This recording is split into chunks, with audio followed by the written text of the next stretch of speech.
Alors ne balma na kuma seko tongara les politologues depuis New York malien ala sago aw sago na bi video bena basé et Ibrahim Bokar Keita na élection législative ke au résultat ni mo bolembe ko marche be ke chini je supporte cette marche mais na détail doka Malika family shola baya aidara ma sœur soumi problème be artiste yera ma fam no chemena kuma ni fe bela jelinka malien juguya kante foite d'abord madame Ndrojme shola baya aidara o don on bora ni vidéo qui tension ba kumbala shola baya aidara qui est demeta ka nyesi aras kuyate arasa grebu aras mogo min temalo o kuyate ka demeta ka nyesho o ko o ka banani kala nun shola baya aidara ni ay mbora ni ay sebu tungara bora ka kuma ika kola igoya ko te ko yi c'est pas parce qu'il koka ko sebu yede ayi ne a fait toko fonga vidéo la ne te mogo fe hali toko be ko fo jenate ke yoro la sebu tungara te gere o yoro la nya o be toko fo par exemple nous be baneni na anye jenate ke ko be ngo arasaka faka mogo na ko baneni dabla baneni Facebook fambe kera baneni yoro yi mais pourtant on de ha damine bon mogo be baneni ke ne banmo mogo be baneni ke ebe ko tigi deme ko be fe ko ka faso joko doke ale bi profiter au fait qui glorifier on est Mali milliardaire mama la foni yoro la sinon on est baroba be kuma ni banane kala on est roi 12 on fana be kuma on est Sidiki Diabaté be kuma Sidiki ne ka meilleur artiste di Mali artiste demisen té qui kosanga bila ka teme Sidiki ka à l'intérieur et à l'extérieur blogoto la de mais ni tiena na nga tien fo Sidiki iteri de nyi sa abebe grangre na amba kalama ça veut dire ni kuma na malien te tien de fait quoi ni a photo ba fo ko karta be kan arsili ou be karta be fait kan di banani ma munu be arsili ke munu be mogo et comme on appelle là et blackmail et munu be mogo chantage ka waru minuna ou la gauche vidéo là wala ça mogo ka tout ta contacté là dibi là ou tenez de moi je ne me mets pas au-dessus de quelqu'un non ne tengere bla machi jugoro harama denga dayere là et puis nte mogo la gauche fana ni ala e munda mun kama do na be ala de ala ka do faro kan te nyango ente asidi Sidiki est un artiste préféré mais Sidiki ta français ani dans des paris ou contacter là ou faire chama échanger bon on à la fait jasili en flavet temoka Shola Baya il est très jeune Shola Baya tani sambina nimbo mais ala ino ya kai Shola Baya il forage aussi aye fantan de memale nungo amoke fait mais ala te fisir wali fait c'est que tu m'auras te nyango isa c'est que tu m'auras te asidi ça ne be façon de faire on me fait ni manamana mogon de kan ko ndabla al nabu deme dona aya fana Shola Baya ayo wole roi 12 aw munu be war du dugula ani baruban aw munu be war di ni malangolo ni dugula ayo wole karsa akadi aw nye kaw deme mais aw be banen ni munu kara réseau kan aw lu dabla au moins anga jamana imagima mais aw be warta ka duma ne ma fofana nga ba dabola kama abisaka ke nyuma la aw ba ke mais tiens mogo mi tan dabale ba o ye Sidiki Diabaté parce que ni mogo mi kadi na ye ko doke Sidiki Diabaté Shola Baya idara aw ne be ka fefe toko fo wala aw be kadini aw be ka bunya sira de ma ne te ka video fana ke ne ni video man pia ou te kele munu be bodoro ka wala goshi dron o lande be dron be ta ka inbox ko ne te mogo shila goshi ne mogo te mogo ka nguli ne mogo te mogo ka kumala ni c'est au contraire ni o ro ira na dron ne bi ni o ira ka kina fo ne be fe ka approcher la ça ne mogo de te mogo la quoi ne ji ani bogodi wallahi milliard bi ku million bi ku ni sara domina mogo de bi ta de fantan kendo de bi ta ki ko ki je shi bi fari fanfa ibi fari yoro mun dugu de fantan keni do de be wuli ka taga ko ki ko ki je ki no boy fara fambela ka ti bla kaburu kono tumunu iga milliard wallahi no te tay kaburu kono iga Mercedes ika villa ika étage ni sarabe tanudi ne nye yedoro ni ngabila jini bogori ne ti ye ki ye milliardaire moi je m'en fous de ça mo baningalo ye nyango ya tekwa nyo de fo ma vidéo la dongo Shola Baya wallahi kadini Shola Baya fantan de mede angana nyogo negende ki mu de mayu de me mais avec kaka image de nongoni ni mo ndi afara ko di dabla voilà moi mon problème avec vous c'est tout moi le oro temene ko fa ka bala tuni aye mu remarquer et Mali et comment on appelle là Mali jeunesse ou lembebi ko be marché ou ke ne ba marché ne ba supporter pour plusieurs raisons mais ne ba munya fo yana na marché ka tout politicien ko be tla ka o janfa à la dernière minute n'a pas marché au marché que aya ke quoi ibeka de genga boy ibeka kataka boy ibeka te solution ni au marché de benya bulu mali jeunesse aya bulu de nyoma mais wallahi arasbati mali jeunesse aya tatien aya magosa malion ne be preuve fitin doro ni awla akula jetro ta kana tala de ko kuma chama doa malion uko ube galon tige arasbati ka mogo be galon tige dongo dum ko way ko mogo be ba ko mogo de be dani banen na ko da ko dani bolu banen mogo CDR ki borala ki ko arasaka kinlata manya ki ko araka bodro ka foko arasaka ni techien hali ala kira mogo yolu soso o ma banani kala bla mogo la de parce que be sara alanya amunun ko kaw yi kirai kaw be sara alanya kaw be sara ke shola baya ali ala wallahi ala kira an kuntigi mahamadu mogo do kumba foko ma sa kuma kama est ce que bereta mogo kama ulawa arasaka juguni ala kira isa ni ko arasa kunsigi fini no doro ni cheri be boki baneni mali anga tien fosa mo mo malangulu yake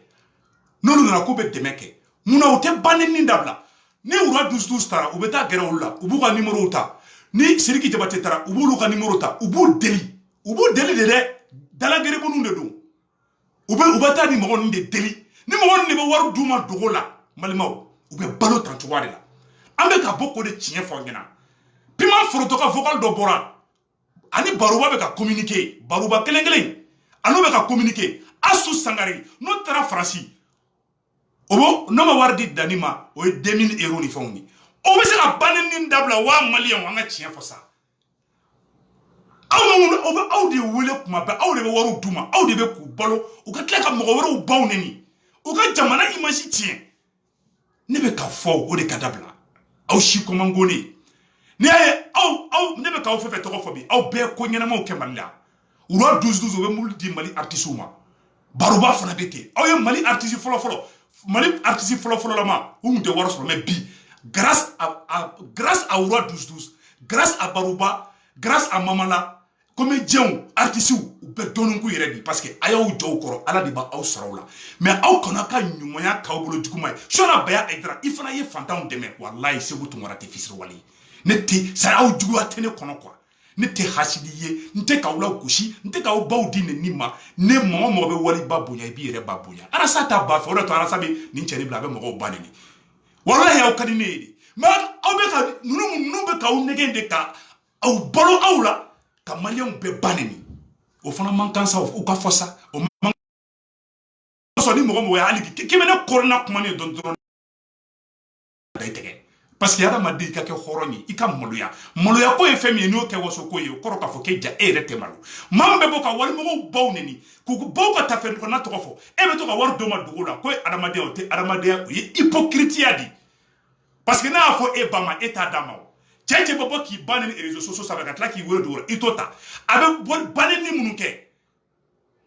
e wura 12 e votera ibeka e ibeka supporter ou anga ke ima mais a teni bora ka be banani mo ibeka supporter la ka malien be banani e so la baya e votera ibeka aw ma juwate o non fana ko nyena ma de ke mais nous me ku boloro de ke aw ye indirectement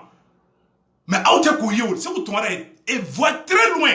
ne sigile nyaba berela ou ba fe ku glon aw de la ka baloni aw ye pour que ka malike mo wera wula voilà leur stratégie au bout de ou ba mo ali sini ni cheni be boka mo banani awa stratégie kele bubulo nu boroka mo banani ni cheni ni dani to nya mo banani ou be fitla ka fotu ko non ko mo de be dani dakorobo Suleiman Baskoma est-ce que Baskoma de la ka dani banani ayala de dani be ka mu fo Baskoma ma ay ni ke ma mede ugo ko viro koro tere ala tete me 3 semaines ka aboraka mo banani malion ayala jabe ka mun ke ya avec Suleiman Baske banani ta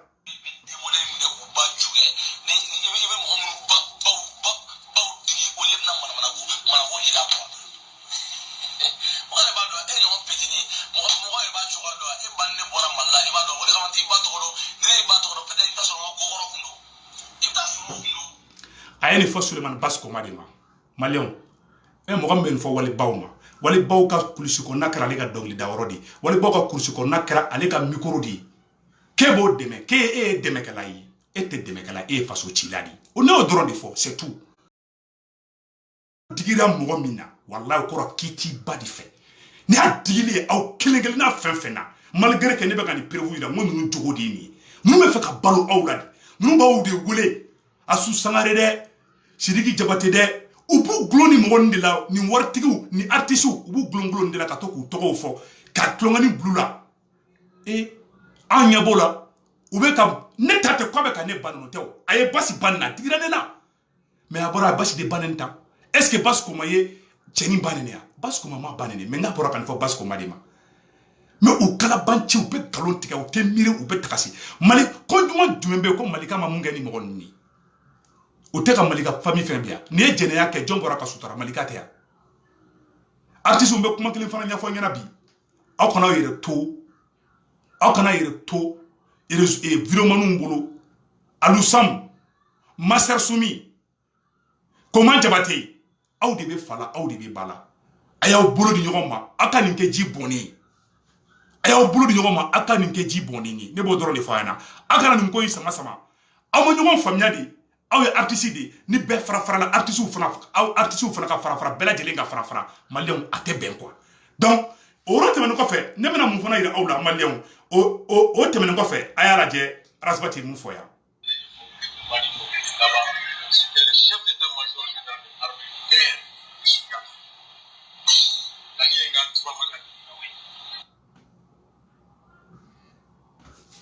donc ne balimaw a y'a hakɛ to dɛ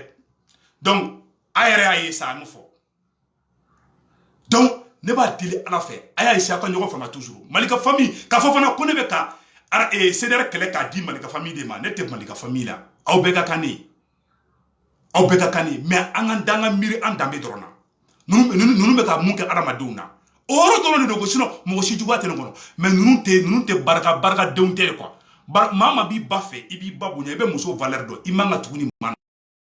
ko fɛn wɛrɛ dɛ u bɛ k'u gulon ni artiste de la ani ni waritigi de la u b'u bɛɛ wala kɛrɛfɛla fana na donc maliyɛnw n bɛna fɛn kelen wɛrɛ fana yira aw la aw ni an ka jɔ an k'o lajɛ fantasy de kɛ n'u ye aw fɛn fɛn bɛ yen ni tɔgɔba b'aw la aw bɛ ka kuma ni ninnu ye bi Sidiki Jabate aw n'u bɛ ka kuma bi mais wallahi ni maa kelenw bɛ tila ka bɔ ka aw ba neni o ni maa ma jara u tila ka bɛɛ ba neni u ni maa ma jara u y'a bɛɛ ba neni u y'a bɛɛ ba ta ka da lɛfɛ la u tɛ baw nafa dɔn u tɛ miiri u tɛ tagasi aw fɛn fɛn bɛ yen nɔ aw barobaw aw roi 12 aw fɛn fɛn n'u bɛ ka kuma dugu la wallahi don dɔ u bɛ tila ka bɔ k'aw bɛɛ ba neni kelen kelen ne min bɛ k'a fɔ peut-être ne ka kuma bɛ digi aw la mais aw bɛ tila ka tiɲɛ fɔ a b'a fɔ teri dɔw ɲɛna ko Segu Tunkara nin kuma fɔ k'o ye tiɲɛ de wallahi u t'aw to yen n'aw ni ninnu bilara ɲɔgɔn na don o don n'aw ka hakilinataw fɔra ɲɔgɔn kɔ don o don u bɛ bɔ k'aw bɛɛ ba neni u baarada de don o ni mɔgɔ jumɛn ma jɛ k'u ma tila ko mɔgɔ jumɛn ma fɔ nin ma ko n'u ma tila ka bɔ k'o ba neni o ko Sumayila ko sin jalen don o tila ka tugu Sumayila kɔ ka tila ka bɔ Sumayila kelen kɔ tuguni ka taga tugu Buwa kɔ o kuma man kɔrɔ jɔ an ma ja yɔrɔ jumɛn u b'a fɔ cu u b'a fɔ ca taa yɔrɔ t'u la nafa yɔrɔ t'u la aw ka kɛlɛ de ka ninnu ka nin banni ninnu dabila mais aw bɛ k'u den k'u laja kɛrɛfɛ ka baroninw kɛ n'u a yɛrɛ ka mun kan a kan ka mun kan n bɛna yɔrɔ kelen fana yira aw la a ye mun kɛ Gaspi fana tuguni n bɛna ani Gaspi fana ka fɛn n bɛna ni Gaspi ka fɛn bɔ k'o yira aw la aw yɛrɛ k'a lajɛ a ye mun kɛ Gaspi la a y'a lajɛ a ye mun kɛ Gaspi la dɛ voilà. Donc aw bɛ se k'o faamuya cogo jumɛn a y'a lajɛ a bɛ mun kɛ Gaspi la yɔrɔ la a bɛ chantage de kɛ mɔgɔw la a baarada de don n'ale kumana dɔrɔn n'ale ka hakilinata ma kɛ kelen dɔrɔn a bɛ bɔ ka chantage de kɛ tu as vu voilà donc a y'a lajɛ a bɛ mun fɔ Gaspi ma yɔrɔ la voilà ba ta tɛ ka numéro dɔn quoi k'ale ne wele ko ni mɔta mali numéro k'ale ne wele ko ni mɔta hein mais non mais wara Gaspi problème t'a la arabu bila quoi arabu bila a bɛɛ ni ba cɛ arabu bila parce que i sera min ma ne n'aw ka rappel bâtard ninnu tɛ kelen ye dɛ voilà ne t'i bila dɛ voilà voilà donc voilà i ka faamu di a y'a lamɛn dɛ ne ye wara ye wara fasalen den ke e wara o wara u kɛnɛ yan bete sigi ka galon tigɛ k'e ne wele wallahi man ye jona fɛn bɛɛ ni ala ni kira cɛ ala ne tɛ video lajɛ o n tɛ video de lajɛ o de ye problème ye n tɛ video de lajɛ o de ye problème yɛrɛ yɛrɛ n tɛ video lajɛ ba ta de bɛ mɔgɔ ka video lajɛ video lajɛ video lajɛ jumɛn bɛ ko ne bɛ tɛ ka video lajɛ ka dɔn i ka video mun nafa se ne ma a nafa kisɛ kelen a tɛ n kan i ka video nafa kisɛ kelen a video kelen tɛ yen nafa kisɛ kelen a pa pa kan tu vois ah Musafa wallahi Musafa kay wara gaspi ko wara gaspi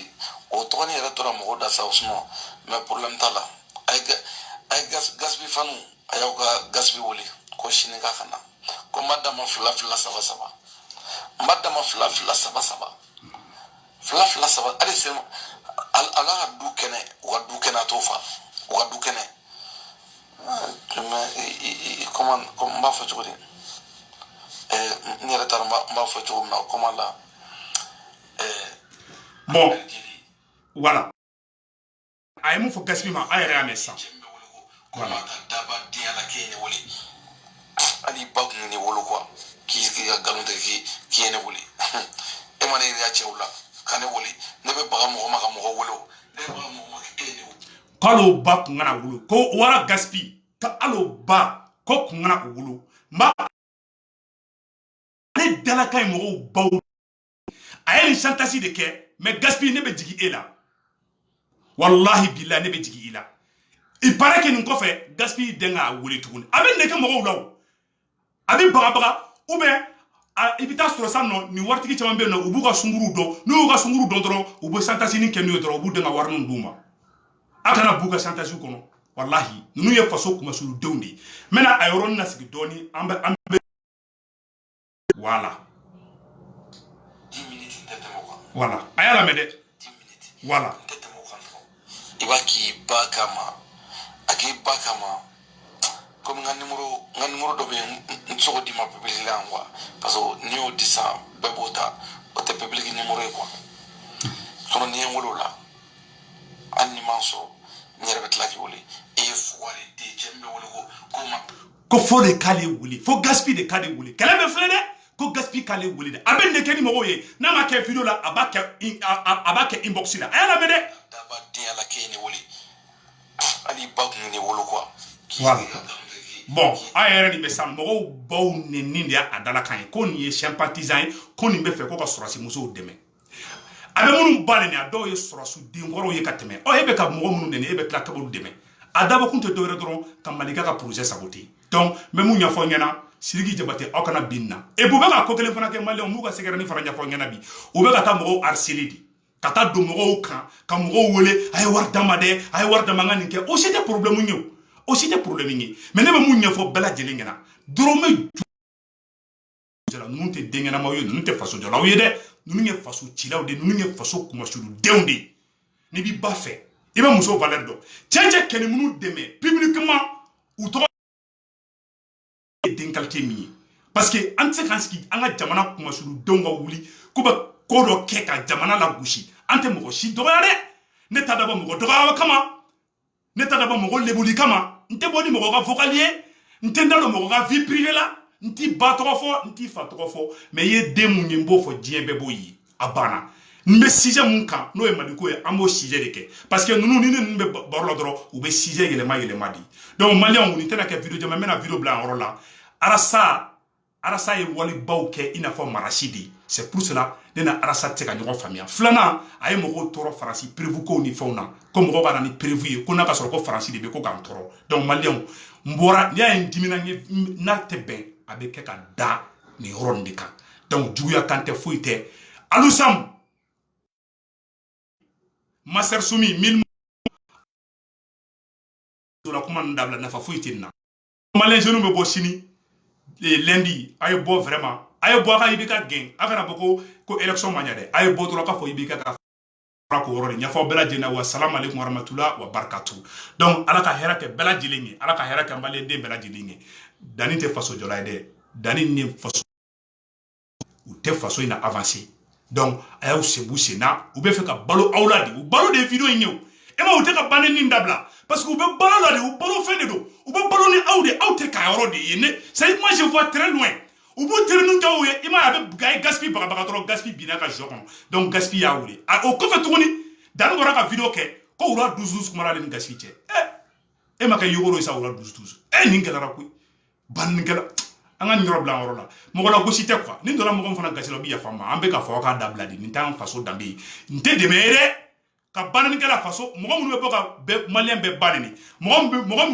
ko votera ide ka boko be banani a video be a fin bébé malien opérez-vous bela jeli be non et yana natanya fait ne rebo video re boko ira awla juste pour une seconde donnez-moi une seconde ne boko video ira aw bela jena aga ye ka fo ko nunu tate mali ko ide nunu ye togo nyinawde nunu ye faso chilawde nunu ye kelela chenawde nunu tate faso ko ide donc malien au vidéo au prévu c'est vous tomara bola boko irala ambela jelen ka je kula ke nyofe na ka soro élément nous me daka miri mal la de ne se ko be kama oh ni mi ka de kubo ba biere be ka suteni ba biere be ka suteni ba biere be ka suteni ni nta suteni ni ya suteni ha ni ya suteni ni ya nyuma fo be kama nyana sadoche ni sari bwa ni nyuma fo ibe kama nyana ibe ka sadoche fa fora de nyuma fa nyana sado ereche e mo mo votere be ka obete batare obemwi ni batare te mundo mo mu ni vote ni ko ibe ka kaye batare ne ete batare e talo ke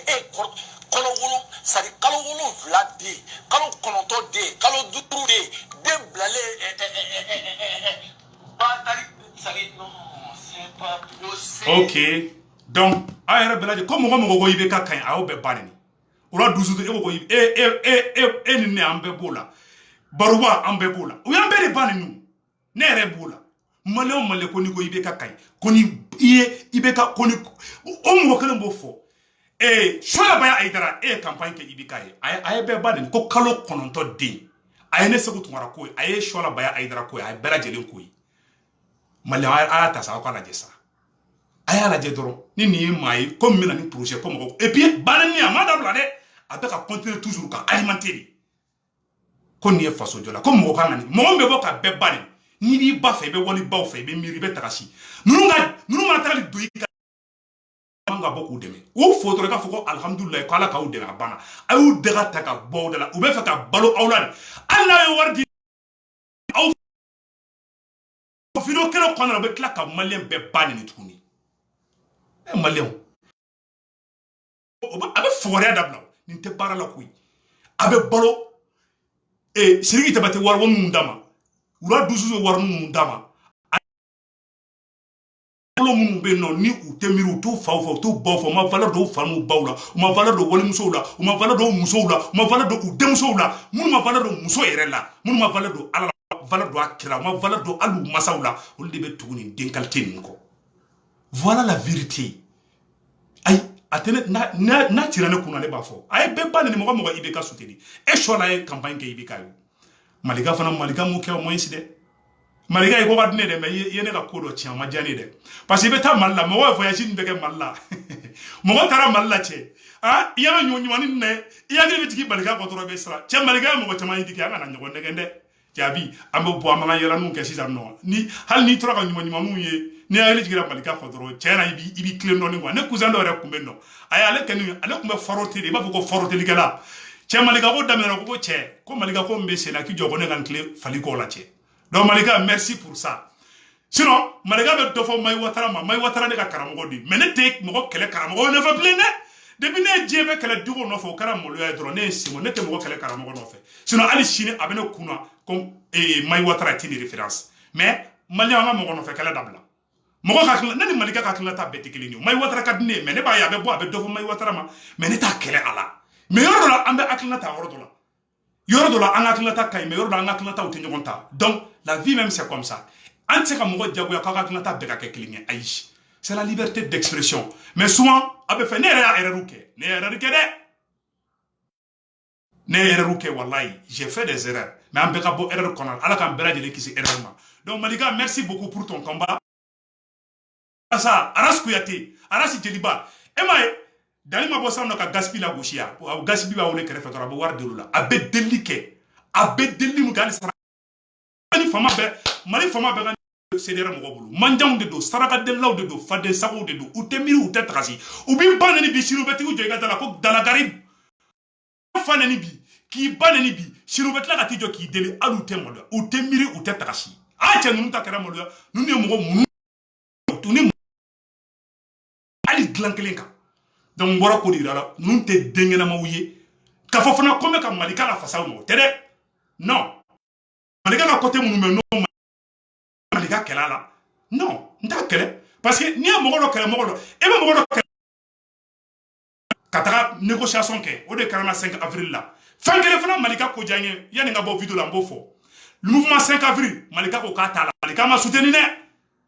Malika ko n'an tugura religieux ko k'u bɛ tila k'an fili an kɔ kan ni politiciens Cɛbilen Dramé kɛra ministre ye o kɛra IBK ba yɛrɛ Malika ye nin bɛɛ fɔ a bɛɛ fana kɛra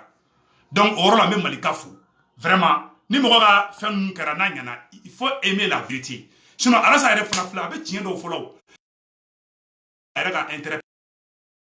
don e ma a bɛ ka bɔ Michel Sidibe kama Arasa ye walidenw a ye vidéo lajɛ bi sa maliyɛnw yanni a ye vidéo lajɛ bi vidéo tilancɛ bɛɛ kɛra wari ɲinina o Arasa de nana ni nin système ye a ye maliyɛn jeune bɛɛ tiɲɛ ka bɛɛ kɛ dalagaribu ye ka bɛɛ kɛ sarakadelila ye vidéo bɛɛ kɛra jagokɛla ye a 90% bɛɛ bɛ yen nɔ gouvernement de b'u sara bi jɔn nana na système ye Rasbat Arasa wallahi i ma i bɛ ka jigi ka taga fɛ de maa jumɛn bɛ yen ko ma fɔ Arasa ma ko vive Arasa kɔnɔ tila k'a fɔ ko Arasa ko nin ma ɲi ko ma tila ka bɔ k'o ban nin o ye maa ye ko maa bɛ maa min dɛmɛ donc an ka kan baw fɛ an ka kan faw fɛ an ka kan ka jamana fɛ an ka jamana hinɛ ka don an na an ka jamana kumasuludenw an kana to ka porte de sortie d'u ma u k'u gulon an na cogo dɔ la k'a utiliser cogo dɔ la donc Segu Tunkara bɔra k'o yɔrɔ de fɔ k'o vérité ni fɔ Ala ka hakilinata di an bɛɛ lajɛlen ma wa salamu aleykum wa rahmatulahi wa barakatu